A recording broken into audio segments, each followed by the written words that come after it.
Welcome to the first podcast of 2024. This is the Sales Leverage Pip to President's Club podcast. My name is Ryan Johns, founder and CEO of Sales Leverage. We started this podcast with the intent of re-educating the market on the most optimal ways to achieve sales and revenue success. Our guests consist of revenue leaders and individual contributors across sales, marketing, business development, customer success, and even product engineering. However, we have a very, very special guest today. But as you guys know, all of these teams typically play a critical role in the overall success of the modern revenue org. We address the most pressing challenges and offer actionable solutions that simplify the complex sales process. So today, our first show, I had to bring this amazing guest on, Dr. Margie Oleson.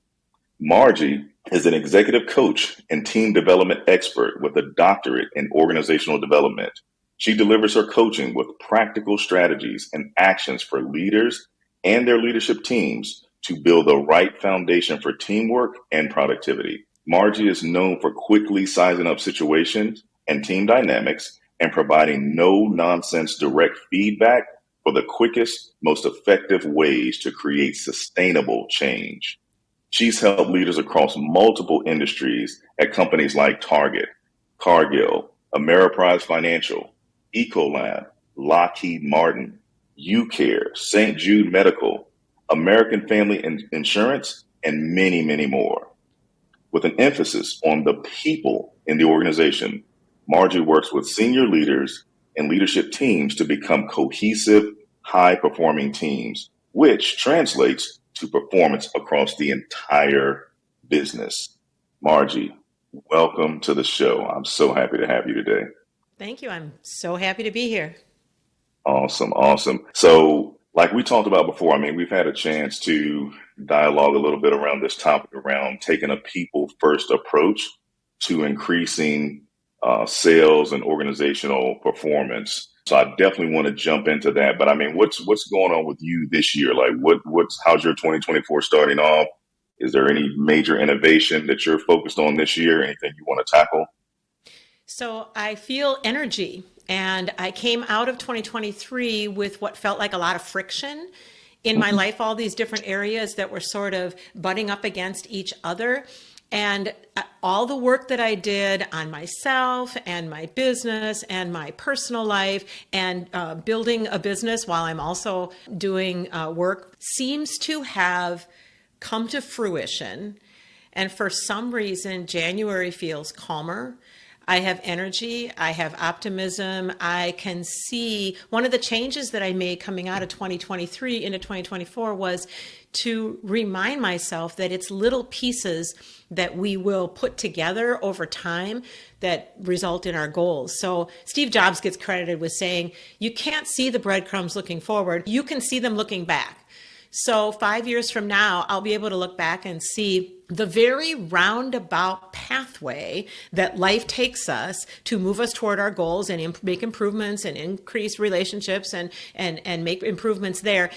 But we have to do our own due diligence, put the processes and systems in place in our life and our work, and keep at it. And pretty soon, in very roundabout ways, we will see how it all came together. And so I feel really optimistic and calmer for whatever many reasons than so I feel like 2023 was a building year, and now I am putting into place some foundations and some stability. Wow. That was a lot, and I think it's a great way to start off. I feel like I needed to hear that because past some of that calm energy and that peace this way, because I think, and to our audience, because I think a lot of people are still, I don't know if it's picking up the pieces from 2023, but they're still moving at this frantic pace. You know what I mean? There's no, I don't know if it's a planning issue. I don't know what it is, but I know we're going to get into it. And I love this topic, getting into the people side of business, talking leadership. We always get into, like on this show, we talk process and we talk technology and all that stuff, but people are behind it all, right? And it seems like the area that we run from sometimes because we just don't know enough about it. And so Thank God for people like you that can help educate us, help calm us and guide us and direct us, you know what I mean, around bridging that gap or creating the alignment between business strategy, people strategy. Like that's really, really needed today. And so like I've been in revenue ops for like the past 20 years, right? And there's some massive challenges. I don't know if you've seen this in your work. You work with a ton of companies across so many different sectors, but for some reason, sales and rev ops seems very, very fragmented, very siloed. There's major perception gaps across the business. There's high turnover. Leadership is overworked. I mean, I think I sent you an article. Maybe it was a Gartner research study around the burnout around leaders that's increased like 49% just from a couple years ago. Like, how do we address this? And I mean, maybe that's too broad of a question, but like, where do we start with all these issues again, especially across RevOps? So the way you just described RevOps, the whole sales organization, those silos are present in every other organization within the company. I can tell you that right now. It is a very rare company that has figured out how to deal with the people stuff. The reason we have silos is because the people stuff is not set up the way it needs to be. And so we build these natural silos to survive, to have smaller groups, to have things that we can control and influence. So that is, and the presence of silos is what's getting in the way of everything. So your first goal is to remove silos, but you can't do it by saying this week, we're going to remove some silos. So let's say there's this natural tension between sales and marketing. We're going to throw things over the wall. We're going to toss things back over the wall. Those are silos. And people think, oh, that's normal. Of course, there's a natural tension between sales and marketing. That's actually not true. The tension is that they are siloed. There is no threat to me in a sales organization if I align continuously with the marketing organization. That doesn't present any challenge to me. It's just that I'm not set up that way. And so our organizations, first of all, are systems, and they are systems of systems. And we are not operating with leaders who are leading systems with a system mindset, systems theory. And in the order of what you mentioned, technology, processes, and people, technology is probably the most concrete. And so it goes faster in organizations for some of the decision making. The implementation is where they have challenges, but that's because now you've entered the people mode. So technology can be more concrete. Processes in and of themselves would also be a lot easier than something like the people things because you can be very prescriptive. You can just break down a particular aspect of your business, let's say something in sales ops.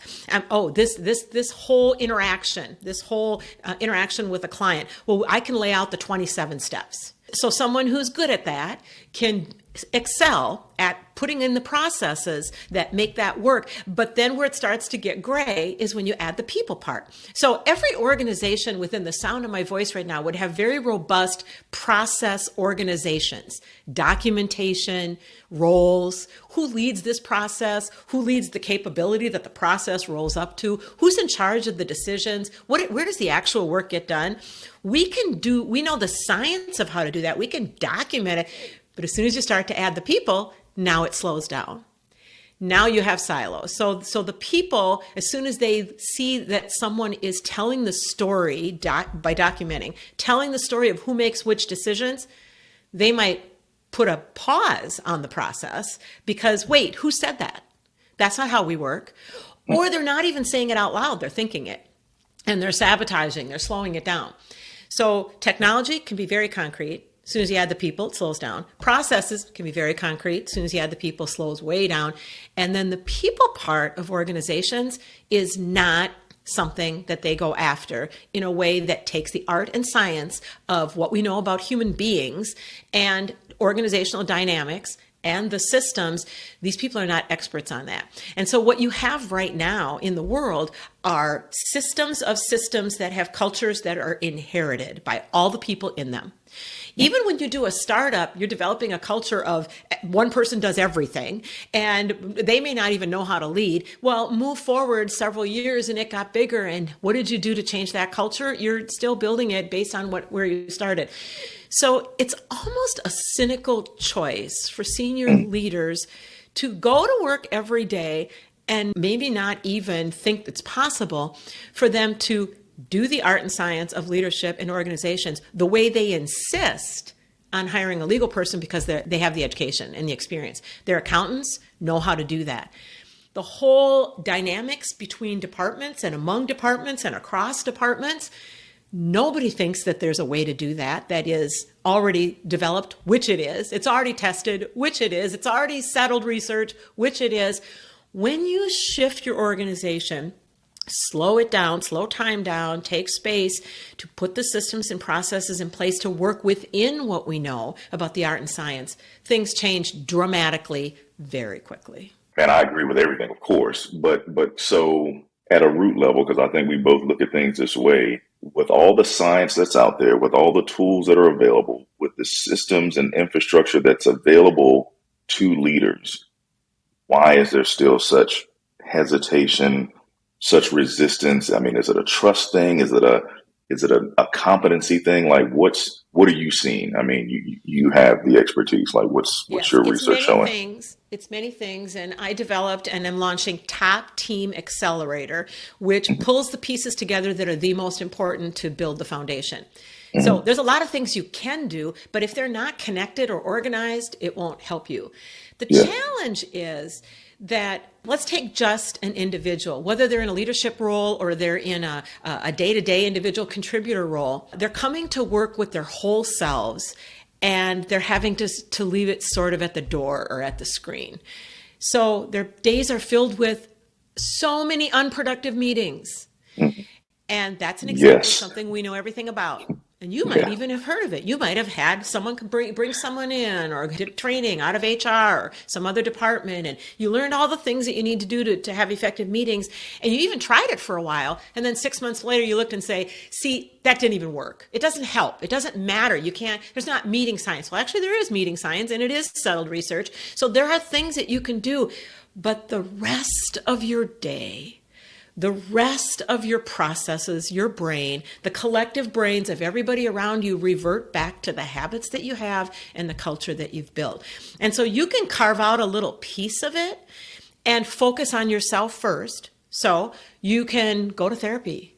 You can build an exercise program that works for you, but not too much. So much exercising that you on some level know that you're kind of using it instead of living your life. Being present. Taking classes and learning about how the brain works. 20 years of neuroscience now that is mind-boggling, no pun intended. We know a lot about how to change a habit. In your day, you, Mr. Ms. organizational member, your day is almost all habits.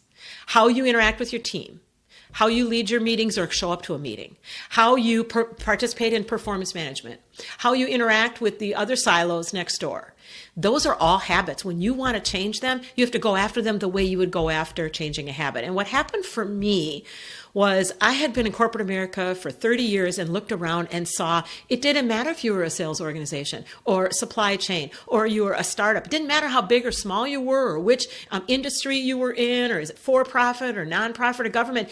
The issues were the same, the challenges were the same, and I thought, so the way you might take apart the toaster or look up under the hood of something, I went back to school and earned a doctorate in organization development, and the first 4 years of that coursework told me exactly what you just said. We do know everything we need to know. Those books, all those articles, the talks, they're based on the same short list of principles that individuals need to be successful in their day in an organization, that leaders need to be successful, that leaders need to lead a high-performing team. That's all. We all know all that. At that point, we'd known it for 30 years. So I embarked on my dissertation journey to research what the heck.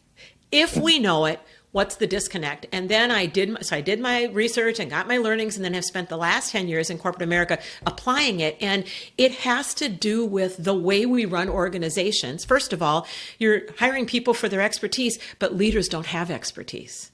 Most leaders learned it from their leaders, and their leaders learned it from their leaders. And none of what we're doing to develop leaders is actually focusing on the art and science that I just mentioned. They're not putting in those building blocks. They're not breaking down the silos. They're not working across, and they're not starting at the top. If you don't start at the top, everything else underneath is suspect. Now, I'm a youngest child of 4 kids. Everybody was always my boss my entire life. So I didn't even come into my adult world thinking that top down had any benefit. No, top down's terrible. Everybody's going to make decisions for me. Well, guess what? In the company or in the division, if the leader and the leadership team is not behaving in ways that make the use of these things that we know in the art and science, the individual contributor is going to be negatively impacted by all of that. And so it would be kind of like the equivalent of telling the teenager in a household, you're on the hook. We got to get this mortgage situation worked out, or we're going to be evicted if we can't pay our rent. And the teen's like, what? Because it starts at the top, the leader and the leadership team. And so for an individual, what you can do is the more that you can do for your own being present and your own being healthy. And what I learned about is there is this huge gap in execution between people knowing things and working on their own health and showing up in healthy ways, and then how to bring it out into the organization. So as an individual contributor, you can do some things. As a senior, a supervisor or manager, you can do some things, and let's talk about those.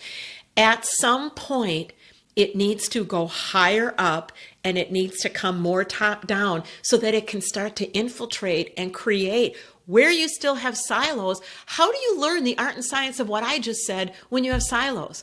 How do you even fix your meetings if you have silos? So in Top Team Accelerator, we start at the very foundational level, because the other thing that's happening in the execution that you're describing, Ryan, is they're just trying something. So they're just trying this thing, or they're trying that thing, but they didn't have a foundation. They don't have the building blocks. So if I come into an organization and I want to talk to a leader and I want them to start to trust each other, let's say their group of people, they want to build trust. We are not going to have a class on trust, because what we know is trust doesn't develop that way. Right. If we have an issue where a team says we do not collaborate, we go off and row in different directions, we don't even like the people over there. I don't even like the people on my team. Okay, so we're going to work on this. We're going to have a class, or we're going to have a series on collaboration. You do not build collaboration by having a series on collaboration. Yeah. You develop trust and collaboration when you put the building blocks in place for being really concrete about why you're there and what you're going after and what's my role. And do I have what I need? And does my leader... do I know how my leader thinks I'm doing? That might be the most important thing. Is we have people who say, I love my boss. My leader loves me. And then they find out 6 months later, your leader recognizes that you're not performing. You didn't even know that. You should be talking every week, and not about my performance. You should be talking to me every week about the work. Yep, this is getting done. This is not getting done. This metric is being met. This metric is not being met. When this metric is not being met, is it just a document that someone talks about at a meeting? No, let's talk about what do we need to do to hit this metric. So in the execution, the hugest gap is that everybody's going to work and they're still being in their, imagine bubbles, their own little silo. And so we need to put systems and processes in place to methodically start where you want to start, and then eventually get to the point where you have moved organizational effectiveness throughout the company. So question. So I've talked about over the last couple of years here and there about the conflict of two realities between senior leaders, executives, and middle managers, frontline managers, the individual contributors as well. There was a study from Accenture. I think they did it back in 2020, 2019. And they were talking about this massive perception gap, right? The difference in reality between, different sides of the business, and how it was a $3 trillion opportunity if we just bridge that by 50%, right? In my experience, the first thing is like getting people to align on the same reality. Mm-hmm. Like, how do we start there? Yes, because not just the money. That's where I see a big disconnect. It's not just the money they're losing. That misalignment in perception is affecting morale. Yeah. You have people in your company right now who they just know things. They just instinctively in their gut know things. That's just a part of their makeup. And they feel that gap in perceptions. And for the people that don't have that natural talent, because they have other ones, they are directly impacted negatively because of bad decisions, because of being told that they didn't do something that they should have. They didn't make it happen the way it needed to, when what they're knowing is, what are you talking about? You're not even, my reality is different than yours. So there's all of these negative impacts showing up every single day, and people are coming to work trying to dodge, things being thrown at them metaphorically, and just feeling so bad. And to start with, you're not going to be able to just pick up the phone or talk to somebody and say, I'm going to clear up your reality for you. Let me share with you my reality, which is why those building blocks are so important. So when there's a perception gap, that means that the data, the metrics, how you go after the data, the information that you're making decisions on is not the same. That's just, I can say that, and I don't even know these people. I can tell you that what it means when there's a perception reality gap, they are not dealing with the same information. And they may even look at the same numbers, but they're not hearing the same story about it. So you can't just do a dashboard. That dashboard tells a story, and everyone that interprets it differently. And yes. And that's also why it has to start at the top, because the perceptions of the people at the top are the ones that are important for everyone else.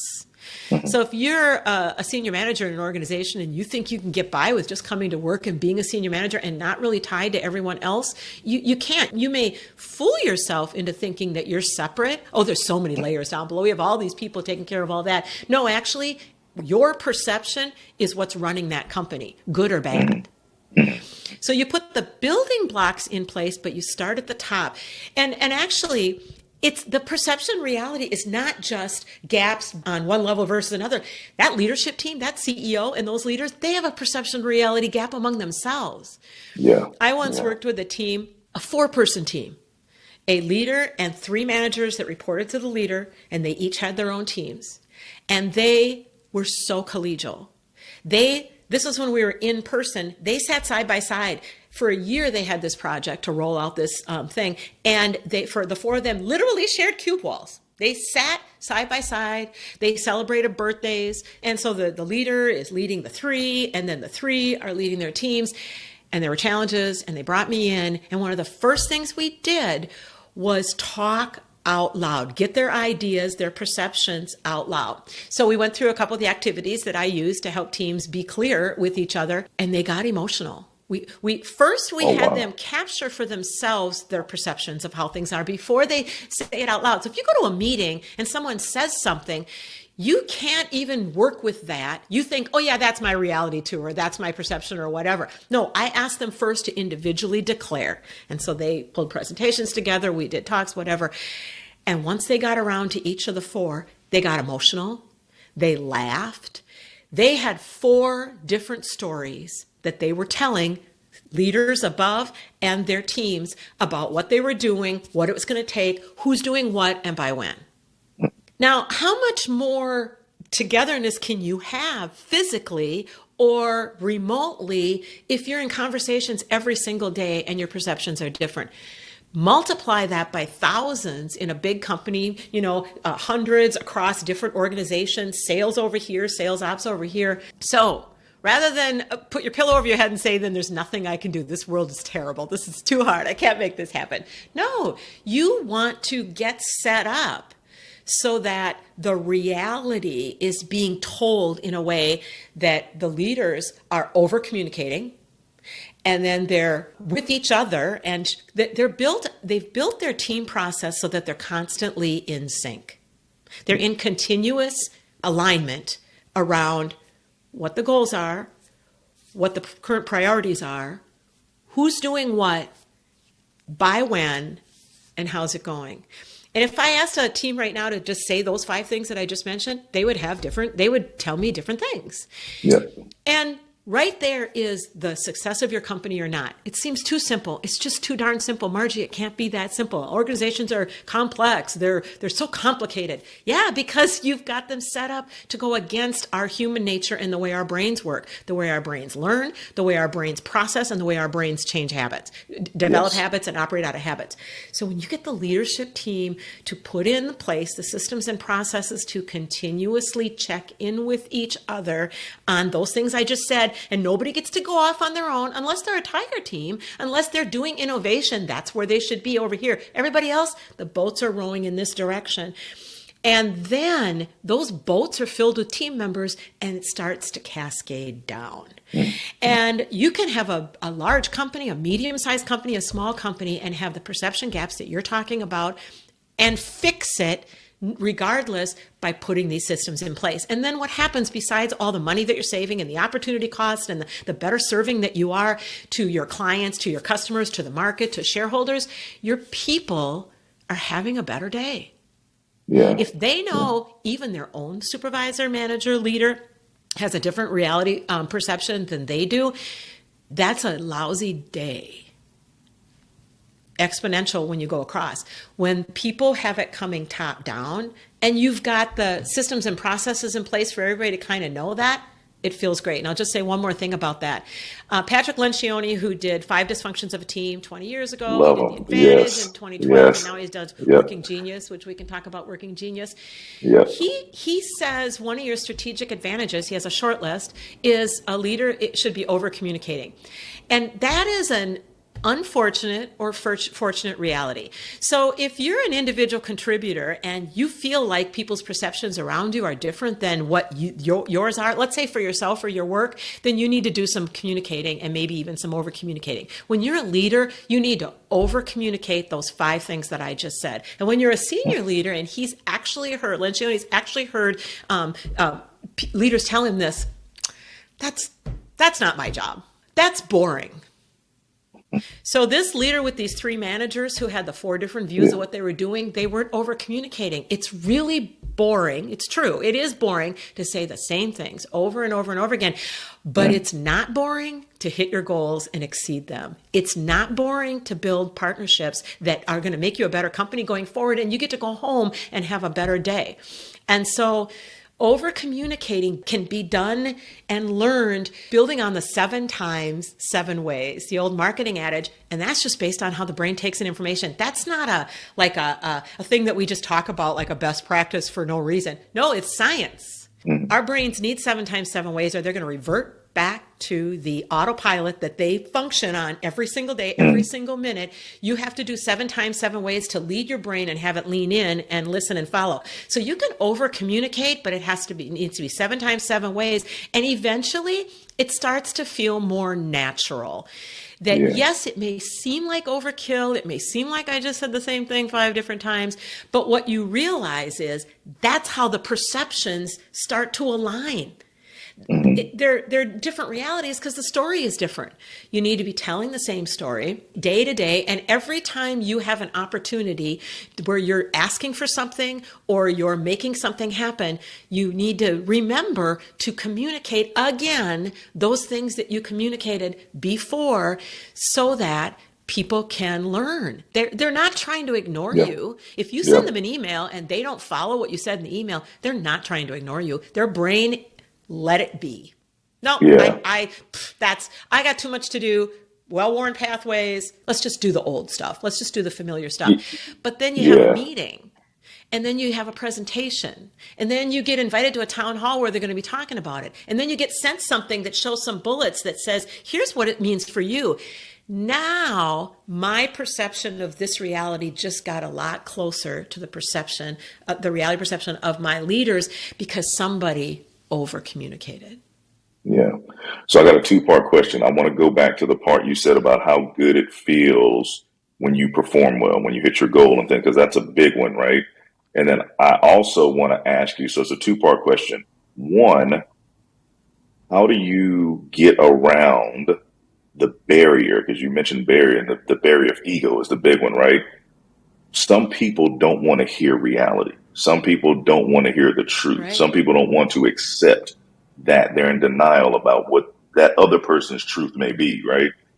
So that, well, how do you get around that, or how do you address that? And then two, with all the pressures in revenue ops in this ecosystem, it's always speed, right? Speed to revenue, time to value, the speed to you've got to meet quotas, you've got to hold yourself, you're accountable to shareholders and board members and things like that. I have to deal with that. So how do we show teams how important this is, where it's not like organizational health is a must have, not a nice to have? And how does that, I guess, show them a pathway towards, hey, this is why and how it affects your performance. So while you're worried about moving so fast, you're hurting yourself at the same time by missing these critical areas. Maybe that's too broad of a question, but it's like, No, but that's something that I think people need to really, Let's talk about who's on these teams right now. So have a team in an organization that is as complex as we're describing, and imagine how challenging that is for them when they don't have decision authority, when their own internal talents and skills may or may not even get to show up today. So what's so fun when I work with teams is first of all, sometimes people have to leave the bus, but that's not one of the first things that we do. But you have people right now in your organization who know how to fix what you just described, but they don't even have any power. You have people who are really natural at being able to do the people stuff. You have people that are really natural at setting goals and putting in parameters and metrics. You have people that are really good at communicating and documenting how all of this can go. And when you put in a system where the silos are breaking down, all of a sudden what you just described changes. So the culture that you just described, this high performing sales culture, it's never enough. You can always do more. You can always make another sale. You're never satisfied. Your goals, what were your goals even based on? Were they based on reality? Were they based on? And so there are people on your team who are good at knowing about that, but they can't say anything or do anything. And even if they say something, you have to do more foundational changes in order to make it so that you hear from them and they can share their genius with you on how we can really do these sales goals. All of the processes that you have in place right now came out of cultures that were siloed. They're all suspect. I would put them all on the table.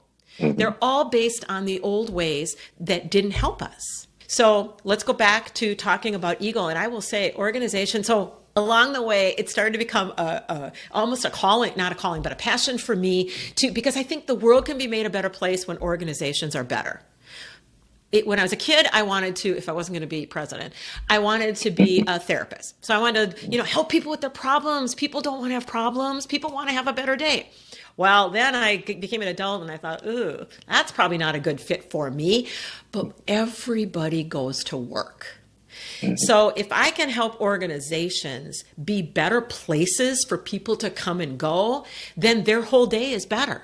So they're going to go home and not have to medicate or numb out or forget, dread Mondays, dread tomorrow, dread the night shift. Their day is better, their evening is better because the organization is better. And the problem with the ego is that's the brain, and the brain is just doing its job. So we have, people say, well, we got to do something about that person's ego or whatever. And the truth is, first of all, you can't. You can't address somebody's ego and now you fixing things. Because, of course, what's the first thing they're going to do? Their ego is going to protect them and they're going to be out of there. They're either going to physically be out of there or they're going to shut down. So it's really important to me when I work with a client and a team is I recognize I'm working with their brain.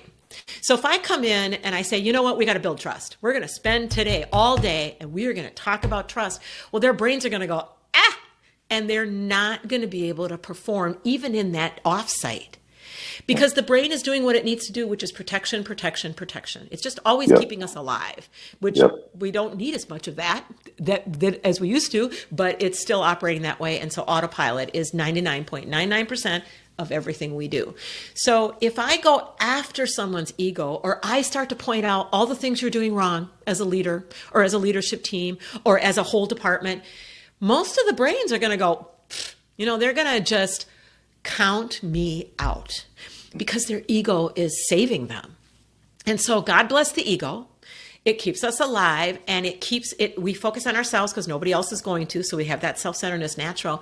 So what we do is so Top Team Accelerator has 4 pillars, and they're in order. And in the teamwork pillar, we do assessments, and we start to have real conversations about what the internal process is. Yep, the ego was as far as they got to when they created their sales processes. So you got a whole bunch of egos that are making decisions about how this should go, and then they're mad when things don't go well, or they're giving incentives to people that are doing certain things, and all the implementation people don't have those incentives. And how did we ever get there? We got there because egos made those decisions. So the first thing we do is actually we talk about it and we learn. We learn about the art and the science. We learn about the brain. We even learn about ego because they think that people in their organizations are just sitting back and being resistant on purpose. They are failing or sabotaging someone's success on purpose. A lot of sabotaging is just the ego just trying to survive. So we put the building blocks in place to start having real conversations. And then we talk about self-awareness. The more self-awareness you develop, the less your ego has airtime. So you're actually teaching yourself executive function, leading your brain, and being a more highly developed individual. So multiply that by all the people. Once they start doing that, it can be fun to start having real conversations about a problem that you're having. People are gossiping. Okay, let's figure out a metric for that. Let's figure out a way to monitor that. That can be fun. That doesn't have to be a negative. I will say though that the individual, anything that you can do to build your own self-awareness, because that's the thing you have the most influence over. Really going to therapy, dealing with any past traumas, looking at your day and what are you doing in your day that encourages you to numb out because your day is just so terrible. You might have to change some relationships. You might have to pull back from some people. You might have to start being more honest. Anything you can do to build your self-awareness, you actually even have a better chance of dealing more effectively with those egos that haven't done that yet. So you personally can even have a better day, even if they haven't. Now, as an organization, once you start to do assessments to really figure out who's got the geniuses in which areas, and you start to have open conversations about what's really happening, it's just your team. You're not trying to solve the whole world. It's your team. And if you're the top of the company, ideally, you're starting with the leadership team. And then you start to see that ego is less in play when you're having conversations and you're making decisions. You're going to start to identify the people who are naturally gifted to help you solve all the problems that you have, because the only problems you've been solving were solutions that egos know how to do. Your solutions, your decisions, your goal setting, your future has been decided by a younger version of yourself. The younger part of your brain. And lastly, I will say this piece about people want to do well. We're actually hardwired. It's a fact. We know that now. Neuroscience, data, hundreds of years of information. We are hardwired to grow, and we are hardwired to develop. That's one of the ways that we survive. And so you're already good at it. You already want it. You don't even want it because you're a person who has your values in the right place. You want it whether you want to or not. You want to grow. You want to succeed. It feels better to succeed. And what we've learned using neuroscience, using science, using wisdom of some people that weren't being heard before, you need each other. You can't do it alone. We're not hardwired for that. We're hardwired to grow and succeed together. So anything you can do to break down these silos and put the egos back where they belong and have real conversations and align our realities, we are all have so much more success going for us almost immediately. Yeah.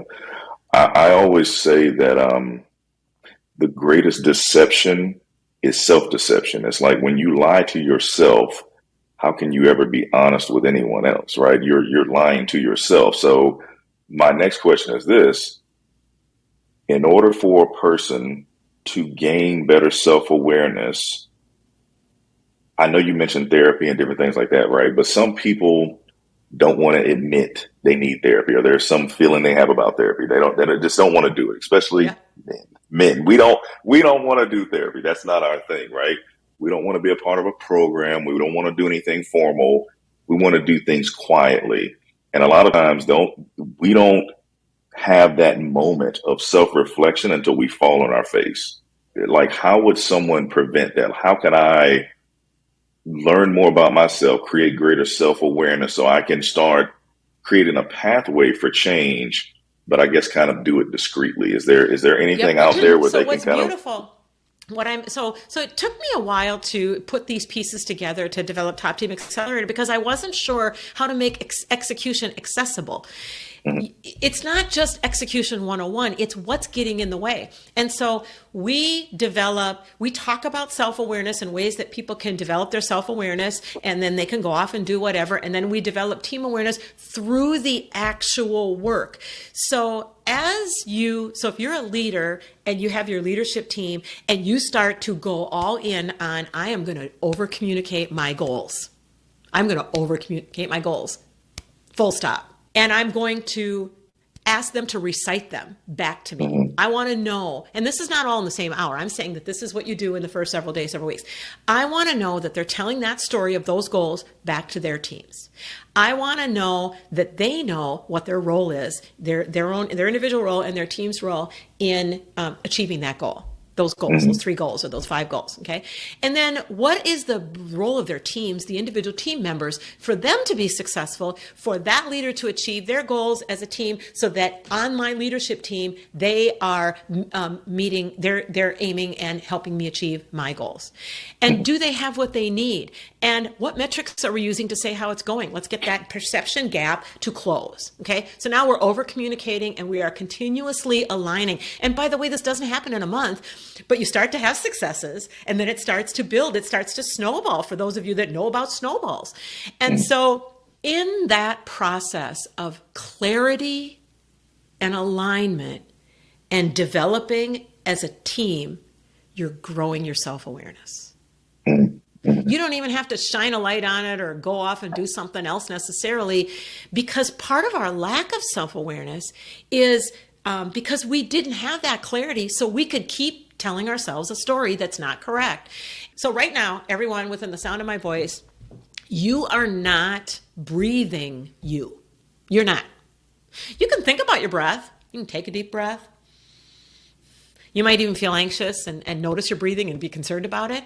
All the rest of the time, 99.99% of the time, your brain in your lungs and the rest of your anatomy are breathing you. It's estimated that we have 60,000 to 100,000 thoughts a day, every day. And almost all of them are happening to us. We're not thinking them. That's okay, which is why we don't have to be responsible for our thoughts.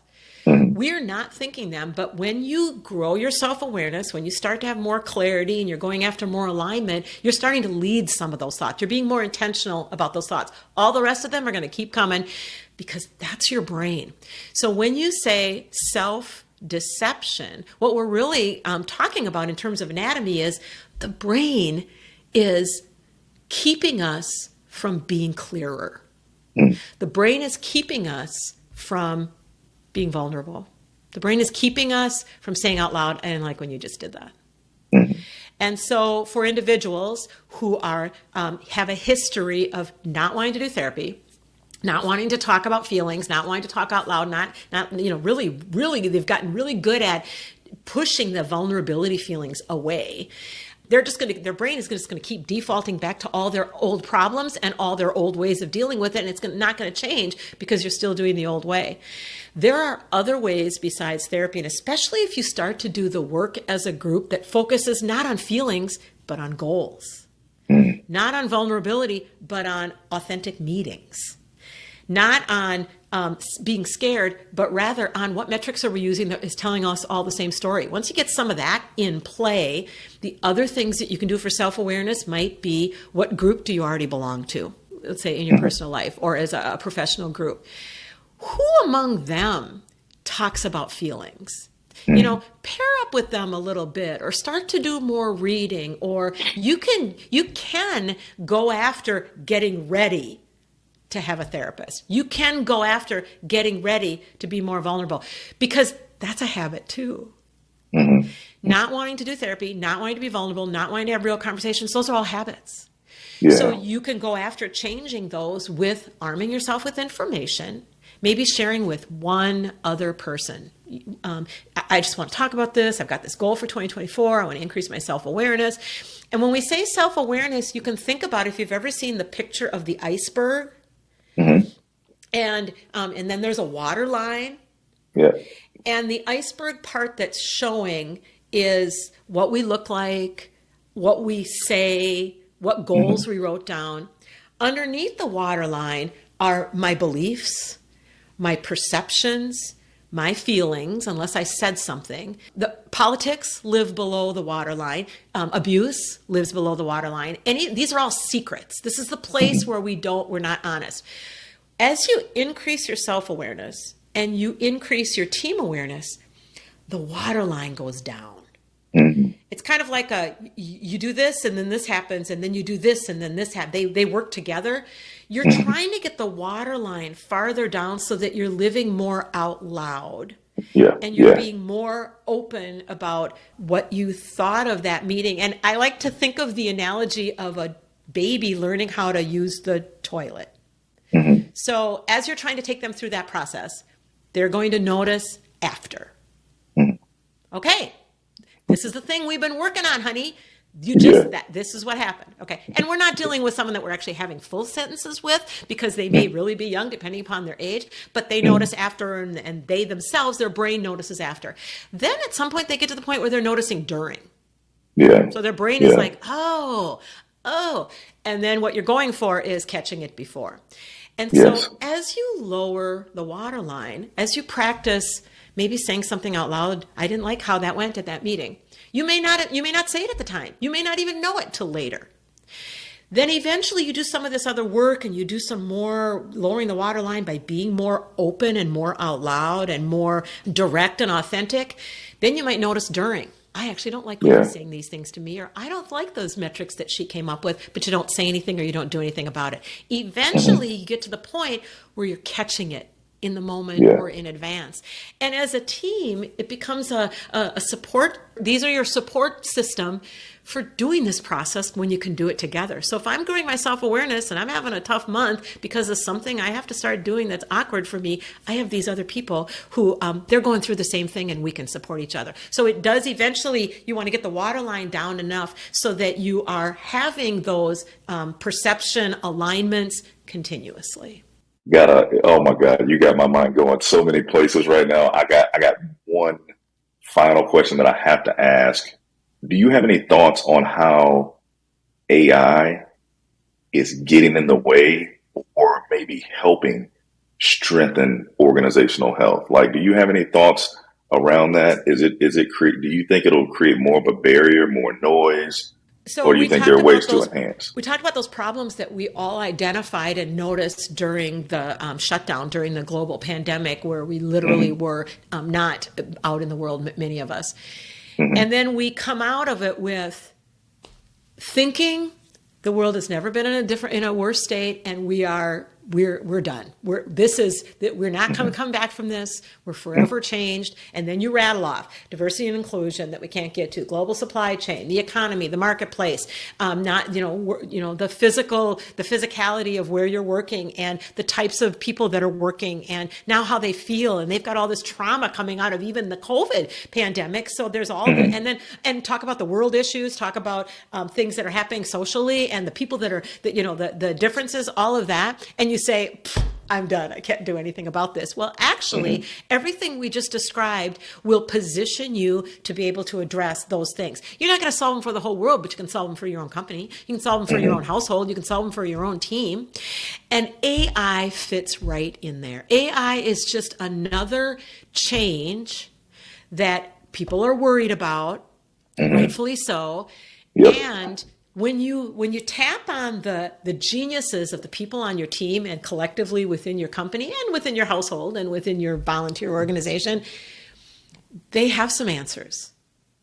So we come out with out of a global pandemic with a serious supply chain issue, and some of the people who could have helped make it even better don't have voices in their companies right now. The universe is an abundance of solutions. And you want to set up your team and your leadership so that you're hearing from all the people. Why are you hiring them? And then you're not hearing from them. And your perception of reality is different. And they have skills. And guess what? It tends to be a lot of the same people who you have not been hearing from for decades. So this is why diversity and inclusion should be your primary goal.